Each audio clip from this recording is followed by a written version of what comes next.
ইরানে যুক্তরাষ্ট্র ও ইসরায়েলের নতুন করে হামলার ঘটনায় মধ্যপ্রাচ্যে উত্তেজনা তীব্র আকার ধারণ করেছে। এর প্রভাব বাংলাদেশ সহ বৈশ্বিক অর্থনীতিতে পড়ার আশঙ্কা দেখা দিয়েছে। বিশেষজ্ঞরা বলছেন, পরিস্থিতি দীর্ঘায়িত হলে জ্বালানি আমদানি, রপ্তানি বাণিজ্য ও প্রবাসী আয়ে বড় ধাক্কা লাগতে পারে। সবচেয়ে বড় উদ্বেগের জায়গা জ্বালানি সরবরাহ। বিশ্ব তেল পরিবহনের গুরুত্বপূর্ণ রুট হরমুজ প্রণালী বন্ধ হয়ে গেলে তেলের দাম ও পরিবহন ব্যয় বেড়ে যাবে।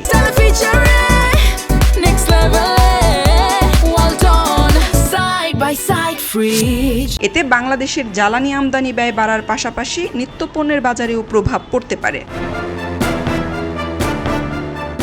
বিকল্প রুট ব্যবহার করলে সময় ও খরচ দুটিই বাড়বে। এদিকে মধ্যপ্রাচ্যের বিভিন্ন দেশে কর্মরত প্রায় ৭০ লাখ বাংলাদেশি প্রবাসী চরম অনিশ্চয়তার মধ্যে রয়েছেন। বিমান চলাচল ব্যাহত হওয়ায় অনেকেই দেশে ফিরতে বা কর্মস্থলে যেতে পারছেন না। নিরাপত্তা ঝুঁকি ও ভিসা জটিলতা নিয়েও উদ্বেগ বাড়ছে। পররাষ্ট্র মন্ত্রণালয় পরিস্থিতি নিয়ে গভীর উদ্বেগ প্রকাশ করে সংশ্লিষ্ট পক্ষগুলোকে সংযম ও কূটনৈতিক সমাধানের আহ্বান জানিয়েছে। বিশেষজ্ঞরা মনে করছেন, সম্ভাব্য ক্ষতি মোকাবেলায় এখনই বিকল্প জ্বালানি ও প্রবাসী সুরক্ষা পরিকল্পনায় প্রস্তুতি নেওয়া জরুরি। খবরের কাগজ, নিখাদ, নির্ভীক, নিরপেক্ষ।